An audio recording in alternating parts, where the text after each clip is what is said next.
Good morning, good evening to everyone, whatever you are, wherever you are. Now, today I intend to deliver my first lecture on Kubla Khan, or A Vision in Dream, a Fragment by Samuel Coleridge. You must have heard about this text, about the author of this text. It's a famous text of the 19th century, of the Romantic era. There was a lot of controversy about the date, the source, and also the subtitle, about the subtitle of this text, which is A Vision in a Dream, a Fragment. We'll later on explore whether this is really a vision or a fragment. But let us first know what will be the objectives, learning objectives of today's lecture, of today's lesson on Kubla Khan. Now, the first things that we have to keep an eye on, the features, elementary features of romantic poetry, of romanticism in general, of 19th century, of early 19th century and late 18th century. Not only that, we have to keep an eye on the detailed analysis, which is the main argument of this lecture. This content-based lecture will focus on the two things. First, most important thing is the detailed analysis of this text, and then the features of romanticism in general connected to this text. And we have to emphasize, of course, on the visionary aspects of this text. This text is subtitled as A Vision in a Dream, a Fragment. How far these things are connected to romanticism? You know, romanticism can be defined. Still, it is an enigma for the critics, for the scholars. How could we define romanticism? In fact, it's a term which will be enigmatic to all the future generation. Now, let's first focus on the text, which is Kubla Khan, or A Vision in a Dream, a Fragment. It was composed perhaps during the autumn of 1797 or during the spring of 1798. There was some controversy. But later, another romantic poet, Lord Byron, asked about the source, about the origin of this text to Samuel Taylor Coleridge. And it was revealed that he was actually retiring in a lonely country house, perhaps between Linton and Porlock. And there he actually was retiring, and you know that he had a habit of taking opium. Now, perhaps with the effect of this opium, he fell asleep. And when he fell asleep, he was reading actually a historical text. Not actually historical, it was based on legend, folks. The text is called Butcher's His Pilgrimage.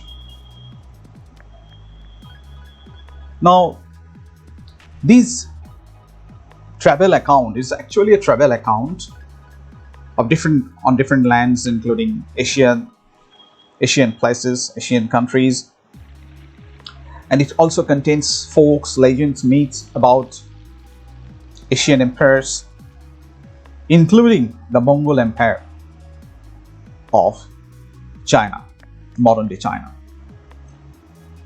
Now, the title Kubla Khan, of course, refers to the great historical character Kubla Khan, or Kubla Khan as they pronounce it. So when Coleridge fell asleep while reading this so-called historical text, Purchas's pilgrimage, he read certain lines from the text, as later on he claimed. What are the lines? In Xanadu did Kublai Khan build a stately palace, encompassing 16 miles of plain ground, with a wall wherein are fertile meadows, pleasant springs, delightful streams, and all sorts of beasts of chase and game, in the middle thereof a sumptuous house of pleasure. Now this text, or the quotation from that text, it was claimed that these lines actually inspired the visions that he had during his sleep for almost 2 or 3 hours. Immediately after waking from that dream, he, as it was claimed reportedly, composed these texts, which is called Kubla Khan, which is now being analyzed here. Of course, it is almost impossible to recapture and revive all the images that is felt during that sleep. But the images recovered in these texts are vital for the Romanticism, for the Romantic movement. We know that Coleridge was associated with Wordsworth very intensely. To shift the taste, to make a paradigm shift in the taste about poetry, about lyric poetry, they published, lyrical ballads at the end of 18th century. And later on, Wordsworth declared how lyric poetry should be treated, how it should be written, composed, what should be its language, what should be the images, all sorts of things. Coleridge also later on published his visions or his thoughts about lyric poetry, about Romantic poetry in Biographia Literaria. Now, how far the visions and dreams are connected with Romanticism? You know that the term Romanticism has some kind of connotations of romance, especially medieval romance. During medieval age, there were certain stories, certain legends, certain folk tales, folk songs, ballads were composed about the adventures of the knights in connection with the amorous ladies. Now these adventure stories later on became very popular in Germany, in England, and perhaps the background of medieval castles, a beautiful place, landscape surrounded by springs, rivers, gardens, mountains, and with the elements of dream. These things inspired a lot the imagination of Romantic era, which has been again and again explored by other Romantic poets like Wordsworth, like Byron, like Shelley, Keats. They explored these aspects of Romanticism, that is the visionary aspect, the aspects of dream, medieval atmosphere, castles, an element of stories of knights around the ladies. We must be reminded of John Keats's text, great text. Now, let's come back to this text that we are going to analyze in detail. Now, at the very beginning of this text, at the very first stanza, let me first read out and then I will analyze it. In Xanadu did Kubla Khan a stately pleasure dome decree. In fact, these are the lines almost taken from Pucha's his pilgrimage. So that's why he starts the text with these lines. Where Alf, the sacred river, ran through caverns measureless to man down to a sunless sea. So twice 5 miles of fertile ground with walls and towers were girdled round. Sorry.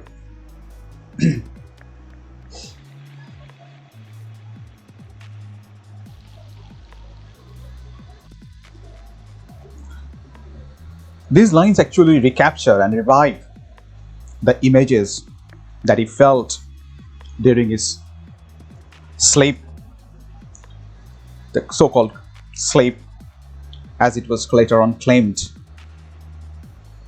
Now these images, sunless sea, everything would become allegorical and symbolic later on.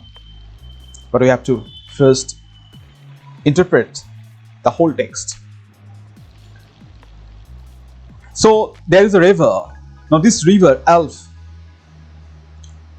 which also reminds us of the Greek letter alpha, which is the beginning of everything. That's why this river has been mentioned. It could also refer to Alphasus.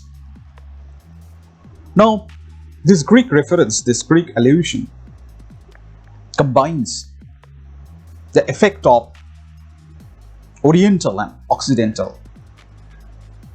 Both images are combined here. We know that Xanadu, there may be a historical city, historical castle as is being claimed. There has been little evidence, but maybe that this place is not just an actual historical place. This is Coleridge's world, ideal world for poetic creativity, for art, for human civilization. Kubla Khan is not just a historical character. Kubla Khan for him is a visionary character of his own. So he instructed a pleasure dome, a pleasure palace to be built there. And that's why a vast land has been world taken care of, protected. So twice 5 miles, that is 10 miles of fertile ground with walls and towers were girdled round. And here were gardens bright with sinuous rills. And the gardens were actually beautifully interrupted with sinuous rills, where blossomed many an incense-bearing tree. And here were forests ancient as the hills. And from this place you can see far ancient hills. Now, ancient forest, ancient hills. This also signifies something else. This garden is separated from those ancient hills, ancient forests, enfolding sunny spots of greenery. And within this place, 10 miles of area, there is a sunny spot, beautiful bright spot of greenery. So of course a contrast has been created between the center place, which has been protected like a garden, nurtured by human efforts, and the hills outside far and the forest outside. On those hills, they create a contrast. This contrast will be very important later on. So what I find in the first stanza is a beautiful image of a garden. Now during 17th century and 18th century, There were a passion, a craze for Chinese gardens in Europe, in Germany, in England. And this craze, sorry again, this craze for Chinese gardens, beautiful decorated place with flowers, with blossoms, has been reflected in this text also. So Coleridge is not only reviving the images that he felt during the sleep, he is also referring to the contemporary craze for Chinese gardens, for beautiful decorated gardens. Now everything will be symbolic and allegorical later on if we analyze it. Now move on to the second stanza. This is very vital. But oh, that deep romantic chasm which slanted down the green hill athwart a saddened cover. Athwart means across. Now he is asking the reader to shift the focus from the beautiful gardens towards the far hills, old hills, ancient hills with ancient forests. And down those forests and hills, green hill, across those green hill, which is covered with cedar trees. That's why cedar is an adjective of cedar. You know, there are trees like oak, cedar upon hills. And what we see there, a savage place. We find a savage place there. As holy and enchanted as ever beneath a waning moon was haunted by women wailing for a demon lover. This is what we are trying to again and again focus. He's trying to shift our focus on that hill, ancient hill. The hill which is actually covered with cedar trees.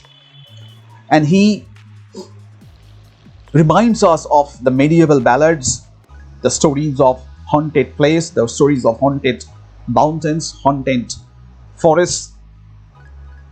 Of course, we have an allusion here to the Greek stories or pagan stories of a demon lover and a woman. The woman was waiting for him, for a demon lover, eternally. Now, it could also refer to the love story between Endymion and Diana, that is the moon goddess. So, Coleridge deliberately reminds us of pagan stories, pagan allusions, with these allusions towards Asian culture, Asian place. He is trying to synthesize his own image. And that is a savage place. The word savage connotes wild place, natural place. In Coleridge's poetry, we feel that there is a paradox of nature and art. Coleridge feels that nature and art should be synthesized. Now, the first stanza signifies an art, a garden created by human art, nurtured by human art. But here we find a savage place, a natural place in nature. So these two stanzas combine a collective vision which will produce another vision in the final stanza, in the final section of this text. Let's move on to analyze this text, this stanza. But oh, so a holy and enchanted place, as ever beneath a waning moon was haunted. As always, waning moon, it refers to Diana. It may refer to Diana. This place was haunted by women wailing for a demon lover. And from this chasm with ceaseless turmoil seething, continuous turmoil seething, as if this earth in first thick pangs were breathing. The effect of this ceaseless turmoil is so huge that as if earth is panting, earth is gasping for its breath. What he's actually trying to describe is a fountain, huge fountain across the mountain, and this mighty fountain, a mighty fountain momently was forced upon the ground. That's why the earth is breathless, earth is gasping for its breath due to the effect of this mighty fountain. Amid whose swift, half-intermitted burst, huge fragments vaulted like rebounding hell, or chaffy grained beneath the thresher's flail. And as an effect of this fountain falling upon the earth, huge fragments of stones, of rocks, are vaulted like hell, rebounding hell, jumping, or chaffy grain. It is like chaffy grain beneath the thresher's flail. Beautiful images, common folk images. Thresher's flail. And amid these dancing rocks at once and ever, it flung up momently the sacred river. And from this fountain, mighty fountain, flung up a sacred river. The sacred river. Which river? Remember the river Alf, mentioned in the first stanza. So, what is the source of this river? The source of this river is in this wild, savage place. So the river which has been nurtured and which has nurtured human art as actually the source in nature. So in Coleridge's poetry, again and again we find these aspects of nature, art, which have been a very critical idea for all the romantics like Keats, later generation romantics like Keats and Shelley. Now Coleridge has different opinion, slightly different opinion to that of Coleridge. Wordsworth and Coleridge both differ in certain points and also agree in certain points about the views on nature, art. At the moment we have to just focus on Coleridge's views. So the river has its source here. 5 miles meandering with a mazy motion through wood and dell, the sacred river ran. And for 5 miles the river, with a meandering motion, with a mazy motion, with a meandering course, zigzag motion, zigzag course, through the wood and dell the sacred river ran. Which river? The river Alf, which may connote Alphasis, which is the beginning of everything by definition, by etymologically. This river signifies the beginning of a journey. Then reach the caverns measureless to man. Then it reached the caverns, and there we find sunless sea, sunless ocean. Again, it refers back to the initial stanza, to the first stanza.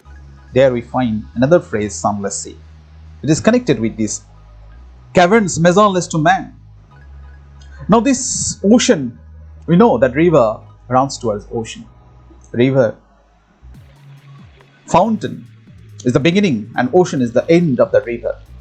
And in the middle we have the human civilization.